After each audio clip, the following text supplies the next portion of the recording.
We're going to continue our study of probability today by talking about conditional probability and what we call independent events.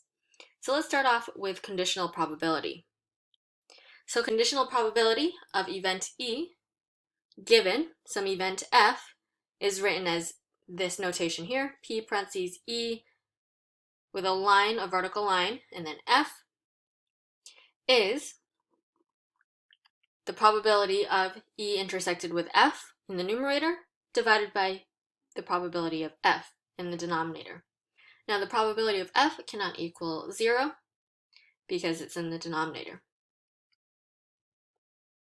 So here really the thing to notice is when we're talking about the probability of one event given another event is simply to find where those two events intersect, find the probability of that happening, and put it all over the probability of F, the probability of F happening.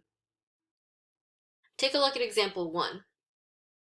The manager for a brokerage firm has noticed that some of the firm's stockbrokers have selected stocks based on the firm's research, while other brokers tend to follow their own instincts. To see whether the research department performs better than the broker's instincts, the manager surveys 100 brokers, with results as shown in the following table.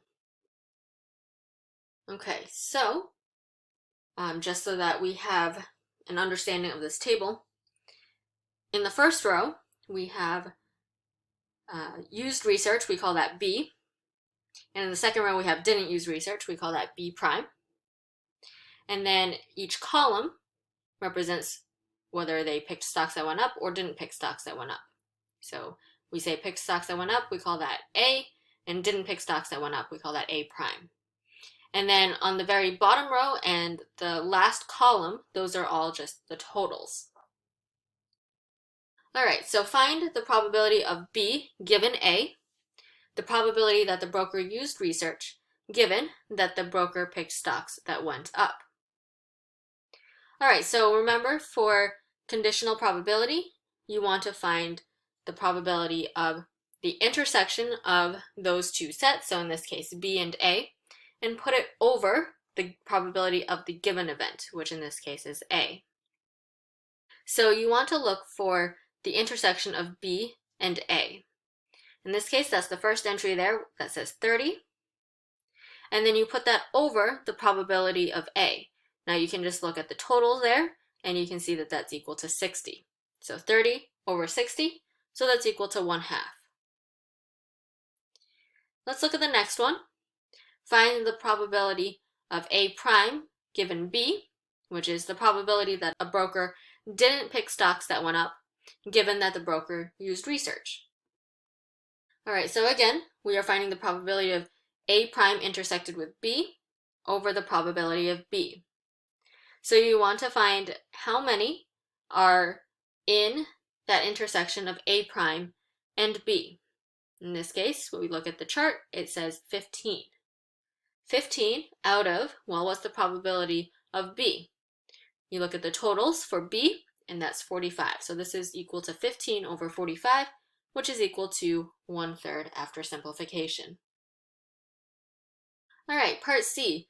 Find the probability of B prime given A prime, which is the probability that a broker didn't use research, given that he didn't pick stocks that went up. Again, we want to find the intersection of B prime and A prime and put that over the probability of A prime. So the intersection of B prime and A prime, according to this chart, is 25. The probability of A prime, you look at that column, the total is 40. So this is 25 over 40, which is equal to 5 over 8. All right, look at example 2. 2 fair coins were tossed, and it is known that at least one was a head. Find the probability that both were heads. All right, first we're going to list off the sample space being the possible outcomes. Well, we could have head and head, head and then tails, tails and then head, or tails and tails. Now, because we know that it says it is known that at least one was ahead, we know that it can't be that last case. So we have 3 that are left. So we're trying to find the probability that both were heads, so that there were 2 heads, given that at least 1 was a head, that's going to be 1 out of 3. Now we can get the same answer without eliminating things that we know are not in the sample space. So let's say we started off with that same sample space. Alright, so let's say E is the event that you get 2 heads, and F is the event that you get at least 1 head. Now, if you're trying to find the probability of E given F, right, the probability that you have 2 heads given that there's at least 1 head, then you find the probability of E intersected with F and put that over the probability of F. So E intersected with F, while the intersection of there being 2 heads and at least 1 head is, well, it has to be 2 heads. So of the sample space there is only 1 out of the 4 that matches here. Now the probability of F being that there's at least 1 head, there are 3 of them out of the 4. So this ends up being 1 over 4 over 3 over 4, and if you simplify that, that comes out to be 1/3 as well. So either way, you can come up with the same answer. Next we have what's called the product rule of probability. So the product rule of probability says that if E and F are events, then the probability of E intersected with F, which is the probability of both events happening, may be found by either of these formulas. So the probability of E intersected with F is equal to the probability of F times the probability of E given F, or you can also find it this way and find the probability of E and multiply that by the probability of F given E. Alright, so in example 3, in a class with 40% women and 60% men, 25% of the women are business majors. Find the probability that a student chosen from the class at random is a female business major. Alright, so I'm going to let B represent the event of picking a business major, and I'm going to let W represent the event of picking a woman. Now we're trying to find the probability that a student that's chosen from the class at random is going to be both female and a business major.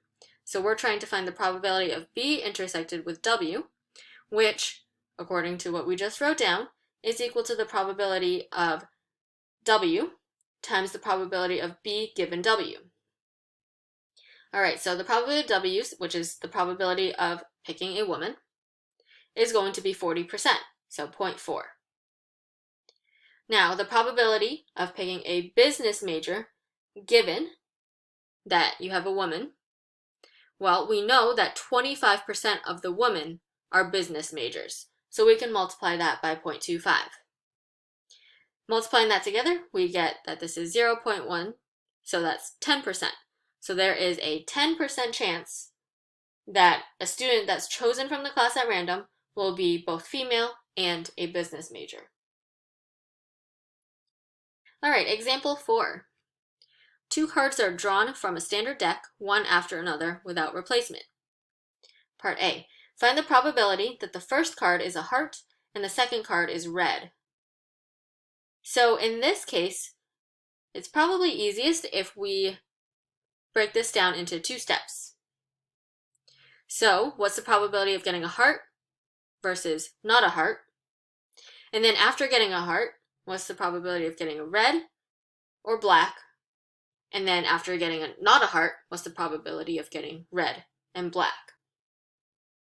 Okay, so let's write this all down. So if, say, we start with the first one, what's the probability of getting a heart for your first card? Well, there are 52 cards altogether, and 13 of them are hearts. So this is 13 over 52, which simplifies down to 1/4. Now, what's the probability of it not being a heart? Well, there are 39 cards that are not hearts. So put 39 over 52, and simplifying that, we get 3/4. Now let's look at the probabilities after you've drawn the first card. So after drawing the first card, there are now 51 cards left. Now what's the probability, if you've already drawn a heart, what's the probability of drawing a red card?